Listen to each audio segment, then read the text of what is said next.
श्रोता नमस्कार। FM 90.4 megahertz की फ्रीक्वेंसी पर IIT कानपुर के सामुदायिक रेडियो स्टेशन से मैं अजय आप सभी सुनने वालों का स्वागत करता हूं। तो एक बार फिर से आप सभी का स्वागत है कार्यक्रम साक्षात्कार में। और साक्षात्कार में हम बात करने जा रहे हैं जनरल JJ सिंह जी से, ex army chief, ex governor of Arunachal Pradesh. तो आइए सीधे बात करते हैं जनरल JJ सिंह जी से और जानते हैं उनके अनुभवों के बारे में कि किस प्रकार का उनका अनुभव रहा अपने क्षेत्र में और किस प्रकार से उन्होंने एक सफल जीवन जिया और क्या वो बताने जा रहे हैं आज के इस कार्यक्रम में। तो आइए चलते हैं सीधे जनरल JJ सिंह जी के पास में।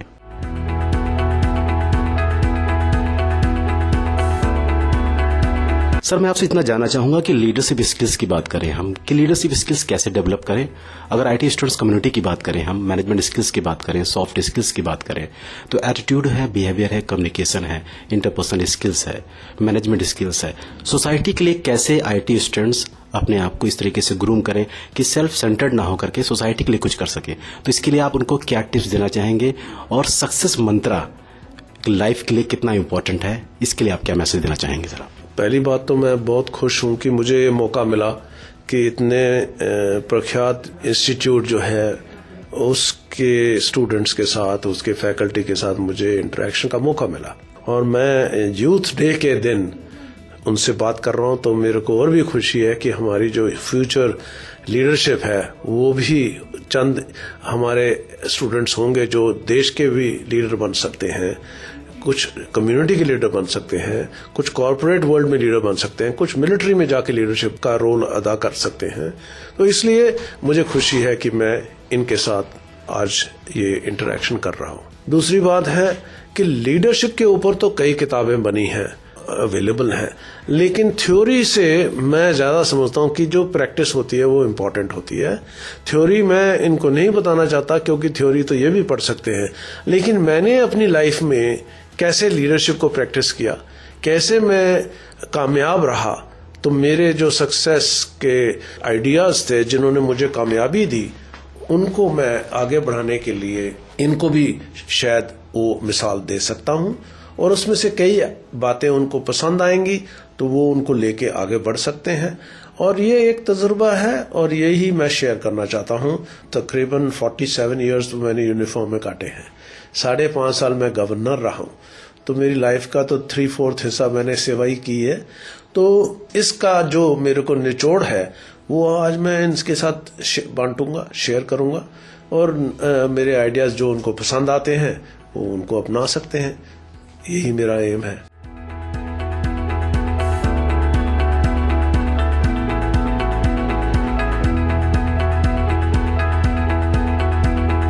सर, विवेकानंद जी ने कहा था कि उठो जागो और लक्ष्य प्राप्ति तक रुको मत।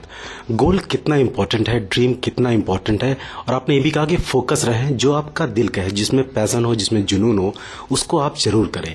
कई बार आपने कहा कि ऐसा भी होता है कि लोग मेडिकल करने के बाद सिविल सर्विसेज में जाते हैं, इवन बीटेक करने के बाद आजकल लिखा गया सिविल सर्विसेज में जा रहे हैं, या बिजनेस एंटरप्रेन्योर बनना है, आजकल आप बहुत सारे IT एंटरप्रेन्योर बनना है। तो क्या इंपॉर्टेंट है ड्रीम्स के लिए, गोल्स के लिए? खासकर उन पेरेंट्स को क्या कहना चाहेंगे कि उनको अपनी जिंदगी जीने दें, जो उनके सपने हैं वो कैसे पूरे करें? इसमें यही कहना चाहता हूं कि आजकल बहुत ऑप्शंस हैं कैरियर के और हर इंसान को, हर पेरेंट को सोचना चाहिए कि हम अपने यूथ को उस चीज में आगे बढ़ने दें जिसमें उनका मन है और जिसमें उनकी क्षमता है, या समझ लीजिए उनको वो सूट करते हैं। अब जिसको बिल्कुल ही फिजिकल फिटनेस और एडवेंचर का शौक नहीं है, उसको आप फौज के अंदर डाल दीजिए तो वो मिसफिट हो जाएगा। तो इसलिए मैं यही सजेस्ट करना चाहता हूं कि माँ बाप कई बोलते हैं तुम इंजीनियर बन जाओ, तुम डॉक्टर बन जाओ। अब बेटा बोलता मैंने आर्टिस्ट बनना है, तो आजकल तो आर्टिस्ट भी बहुत जाने माने हैं, उनके बहुत स्कोप है, तो ये कैरियर है पूरा। तो उसको जबरदस्ती किसी में डालना वो ठीक नहीं है। और जितने भी बच्चे यहाँ पे हैं उनको यही कहना चाहता हूँ कि लीडरशिप के कुछ बुनियादी असूल हैं, चाहे आप मिलिट्री में हो या सिविल में हो, कॉर्पोरेट वर्ल्ड में हो, पॉलिटिकल साइड में हो, एडमिनिस्ट्रेशन में हो। गुण जो हैं या वैल्यूज या क्वालिटीज बुनियादी जरूर सब में होनी चाहिए अगर वो अच्छा लीडर बनना चाहते हैं। अब कई क्वालिटीज तो आपको अपने जीन्स में मिलती हैं, लेकिन कई क्वालिटीज आप आगे पढ़ाई लिखाई करके, ट्रेनिंग करके एक्सपीरियंस गेन करके आप गेन कर सकते हो ये क्वालिटीज। और उसमें प्रोफेशनल नॉलेज बहुत इंपॉर्टेंट है। प्रोफेशनल नॉलेज तभी होती है जब आपने एक्सपीरियंस भी किया है और आपने पढ़ा लिखा भी है, दोनों चीजें। तो आप जितना प्रैक्टिस करेंगे उतना ही अच्छे हो जाएंगे। जैसे कोई सर्जन है जिसने 1000 ऑपरेशन किए हैं, तो वो फिर उसमें उसकी कॉन्फिडेंस लेवल बढ़ जाती है, उसका नॉलेज बढ़ जाता है, एक्सपीरियंस बढ़ जाता है।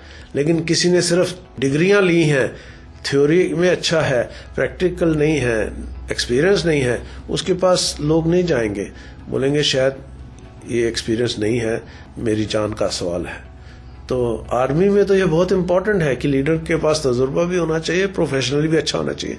क्योंकि जवान बोलेंगे हाँ इस लीडर के साथ हम चलेंगे तो ये हमें विक्ट्री में ले जाएगा, कामयाबी में ले जाएगा, फतेह में ले जाएगा, लेकिन ये लीडर तो हमको शायद मरवा देगा। तो इसलिए वो उस लीडर के नीचे नहीं काम करना चाहेंगे या पूरे दिल से नहीं करेंगे जो ऑर्डर मिलता है, क्योंकि उनको कॉन्फिडेंस नहीं है उनके अपने लीडर के ऊपर कि ये हमको विजय तक ले जाएगा।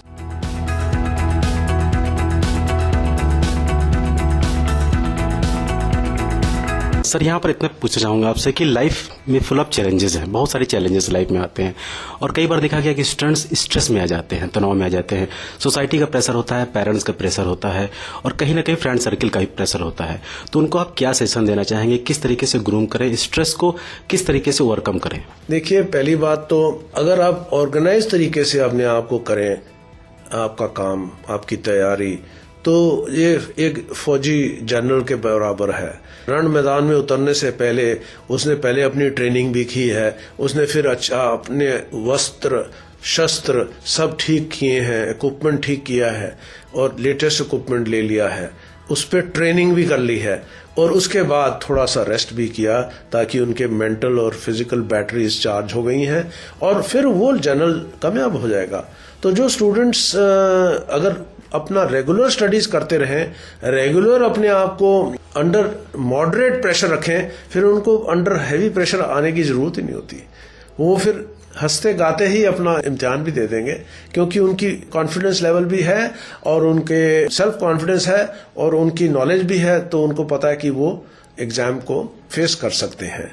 तो कोई भी चुनौती आए तो वो सिविल में भी, मिलिट्री में भी वही बात है, स्टूडेंट के लिए भी वही बात है। और स्ट्रेस में आने की जरूरत ही नहीं होनी चाहिए अगर आप रेगुलरली पढ़िए। अगर लास्ट मिनट पे आप करेंगे तो फिर आपका माइंड भी कंफ्यूज हो जाएगा, क्योंकि आप कंप्रेस करना चाहते हैं अपनी नॉलेज को इन फ्यू वीक्स, जो आपने कई महीनों में ज्ञान अपनाना था। तो इसलिए वो आपको प्रेशर में डालेगा। तो फिर उनसे यही कहूंगा कि आप रेगुलरली अपना एक डिसिप्लिन के साथ अपना रूटीन बना लीजिए, जिससे कि आप कभी ऐसी सिचुएशन में ना आए जहां पे आपको अपने ऊपर कंट्रोल नहीं दिखता, मतलब सिचुएशन नियंत्रण के बाहर चली जाए।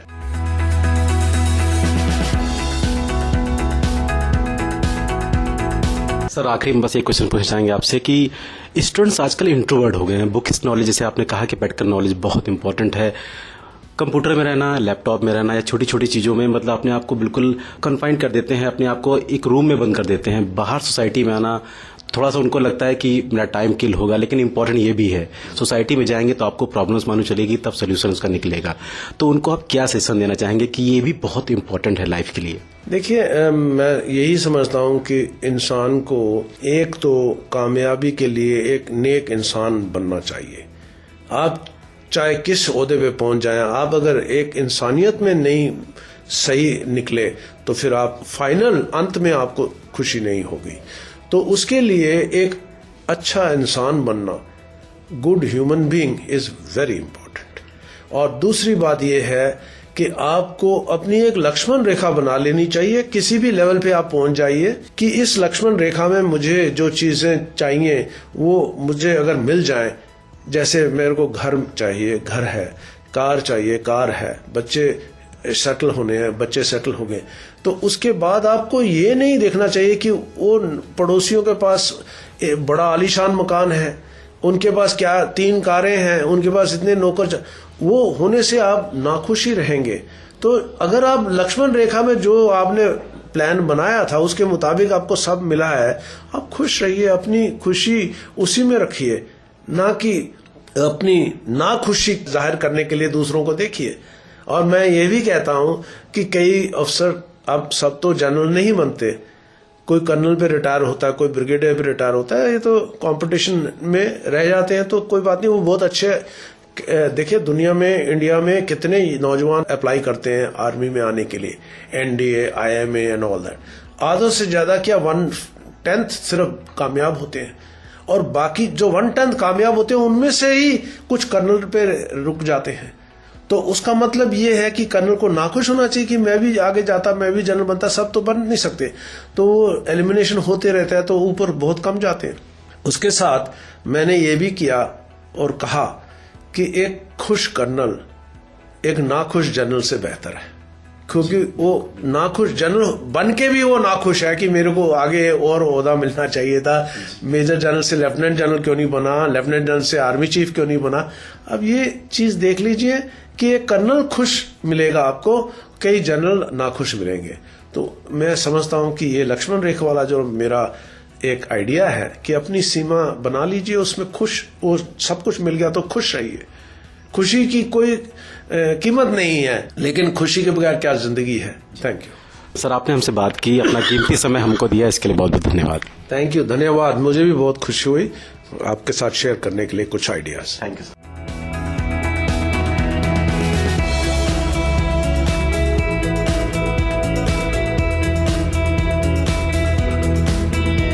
तो श्रोताओं, अभी हमने बात करी जनरल JJ सिंह जी से, एक्स आर्मी चीफ और एक्स गवर्नर ऑफ अरुणाचल प्रदेश। श्रोताओं, आप सुन रहे हैं कार्यक्रम साक्षात्कार, और साक्षात्कार में हमने बात करी जनरल JJ सिंह जी से। और श्रोताओं, आपको ये बता दें कि ये कार्यक्रम आयोजन किया है विवेकानंद समिति ने, और कार्यक्रम का नाम है विवेकानंद यूथ लीडरशिप कन्वेंशन। तो श्रोताओं, फिर मिलेंगे किसी नए शख्सियत के साथ में कार्यक्रम साक्षात्कार में। तब तक के लिए मुझे हानि अजय को आज्ञा दीजिए। नमस्कार।